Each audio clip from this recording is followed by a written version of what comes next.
Dito nga'y pinasyalan ko ang isa sa pinakamagandang falls din dito sa parte ng Calbayog, ang tinatawag nilang Lulugayan Falls. Bali makikita lang yung falls na to dito sa Barangay San Joaquin, Calbayog City, Samar. Tara ating silipin, ating tuklasin. Bakit nga ba tinawag itong Lulugayan Falls? Bali ang Lulugayan Falls ay kilala sa mini Nagyara Falls of the Philippines. Stunning multi-tiered curtain water located in the province of Samar. It is celebrated as one of the widest waterfall in the country, spanning approximately 50 meters with its high drop reaching about 30 meters. Bali makikita lang yung pinakamalawak na Lulugayan Falls dito sa Samar sa Barangay Literon, Calbiga, Samar. Bali ang pinakamaliit na Lulugayan Falls ay makikita lang sa Barangay San Joaquin, Calbayog City, Samar. Magkaparas lang naman sila ng pangalan pero magkaiba yung mga location nila. Visiting Calbayog Lulugayan Falls. Location Barangay San Joaquin, Calbayog City, Samar. Bali yung na-experience ko dito, ang lugar na ito ay napakaliit pero maganda naman siya sa mga lokal para lang mag-hangout dito. It is often free to enter, requires a hike through boulders to reach the deep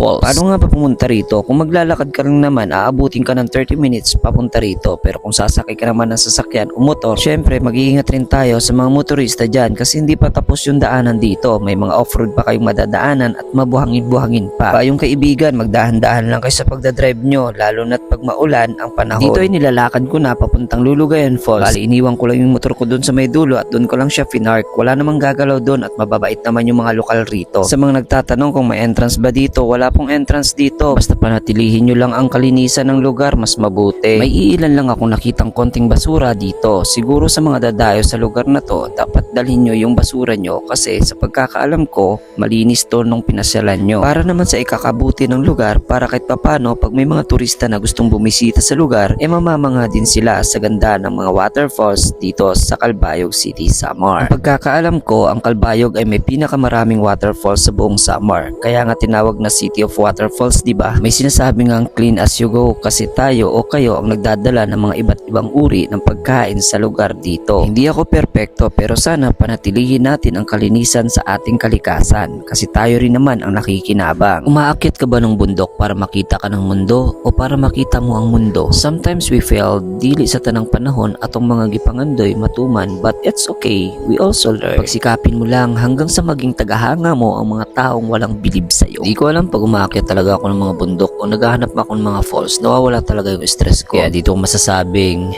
magandang tanawin at sariwang hangin. Kaya nga diba, hindi lahat ng pahinga nakukuha sa tulog. Minsan nakukuha ng tara, nature. Karamihan ay nandyan lang para makisama pero yung mga gusto kang makasama, iba yun. Ilan lang ang mga kayang tumindig sa'yo kapag nasa kagipitan ka. Kaya palagahan mo sila. Kanindot sa kinabuhi nga kanunay kapukawon sa gugma sa Ginoo nga magpadayon. Ang dami kong plano na sablay pero ayos lang, marami naman akong natutunan. Maong ikaw ayaw huna-hunaa ang kakapoy, huna-hunaa nga naa kay pangandoy, okay? Kaya sabayan mo lang ang agos ng buhay katulad ng agos ng tubig. Dito ay nakarating na nga ako sa sinasabi nilang Lulugayan Falls dito sa Barangay San Joaquin, Calbayog City, Samar. Tinatamasa ko lang yung lugar habang minagmamasdan ang napakagandang tanawin dito. Napakagandang bukal ang nakita ko rito. Trinay ko rin siyang pasukin pero napakababaw niya lang pala. And syempre tama rin sa pag-relax lang din, medyo mainit ang panahon. Pagkatapos ko nga doon ay lumipat naman ako dito sa isang bukal na kung saan napakalamig talaga. Paglusong ko nga rito ay napansin ko agad ay napakalamig ng tubig kaya sinubukan ko muna magtampisaw at magpalubog muna saglit. Mula sa paa ko hanggang dinandahan ko lang papunta sa aking katawan kasi pag binigla mo yung katawan mo ay mapapawaw ka talaga sa lamig ng tubig dito. Gusto ko nang sumisid sana kaso naisip ko napakainit pa ng buong katawan ko kakalakad. Akala ko solo ko na yung lugar, nagulat ako may nauna pa pala sa akin at ito nga sila, mga kaibigan natin na galing Santa Margarita, sumabay sa akin na sana mabidyohan din sila. Hindi na ako nagtumpik-tumpik pa at sinama ko sila sa vlog ko. Kaya salamat sa inyo sa pakikijoin sa akin. Naway mag-enjoy tayo at lasapin natin ang kalikasan na binigay sa atin ng may kapal. Hindi ko expected na kilala ako ng mga to.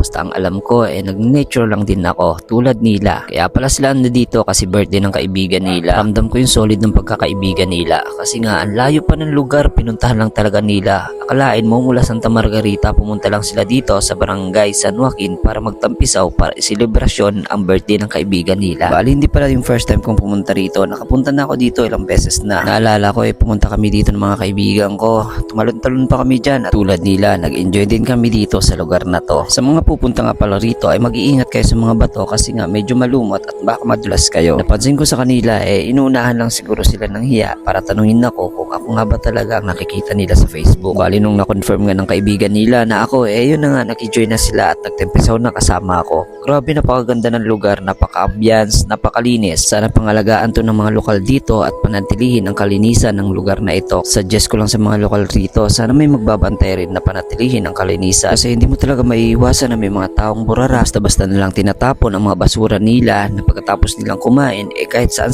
na tinatapon ang mga basura nila. Ramdam na ramdam ko yung mga saya ng mga taong ito, yung tipong nakikita sila sa video, yung tipong ine-enjoy lang nila yung kalikasan. Kaya ako sa'yo, mas pahalagahan mo yung peace of mind mo kaysa opinion ng ibang tao sa'yo. Kaya lagi mong tatandaan, lahat ng nangyayari sa'yo ngayon may purpose yan. Maging matatag ka lang, hindi araw-araw talo tayo. Sa bawat karanasan, doon tayo makakapulot ng aral. Sa bawat insulto, doon tayo nagiging matapad. Laure bate, dili ang kinabuhi. Timan naapay ugma para mubawi. Kunya naapagyoy Ginoo nga andam mamate. Hindi na nagrereklamo sa kung anong meron dahil sinampal ako ng realidad na yung iba nga walang wala. Hapsay, mingaw, lami nga view ug layo sa mga tao nga sige og pangutan na kanus ako magminyo. Doon ko lang na-realize na sinampal ako ng realidad na hindi porket tinulungan mo, tutulungan ka rin. Kaya isang paalala, palagi mong piliin ang sarili mo, lalo na kung para sa ikabubuti mo. Tahimik ang bundok pero sa kanyang katahimikan, naroon lahat ng sigaw na hindi ko masambit. Alam mo kung anong maganda kapag nasa probinsya ka? Yung parang sobrang layo mo sa problema. Yung mga huni ng ibon, sariwang hangin, na kahit sobrang bigat ng pakiramdam mo, kapag naranasan mo tong mga to, biglang mawawala na lang yung magagandang tanawin. Tapos yung palayan na ginawa nyong palaruan ng mga kaibigan mo. Sarap talagang mamuhay sa probinsya, no? Para talagang napakalayo mo sa problema. Parang napakalayo mo sa malupit na sistema ng mundo na kapag nasa probinsya ka, mararamdaman mo talaga yung halaga ng sarili mo kaysa sa iba. At napapasabi ka na lang na there's no place like home. O siya, nakaka 7 minutes na tayo sa video natin. Sana mag-enjoy kayo sa kakanood ng video ko. And sana huwag niyong kalimutang i-follow, like, and share ang video na to inspire everyone na mag-hike at mag-nature na rin. Yun lang. Have a nice day. Have a nice place. Thank you. Bye.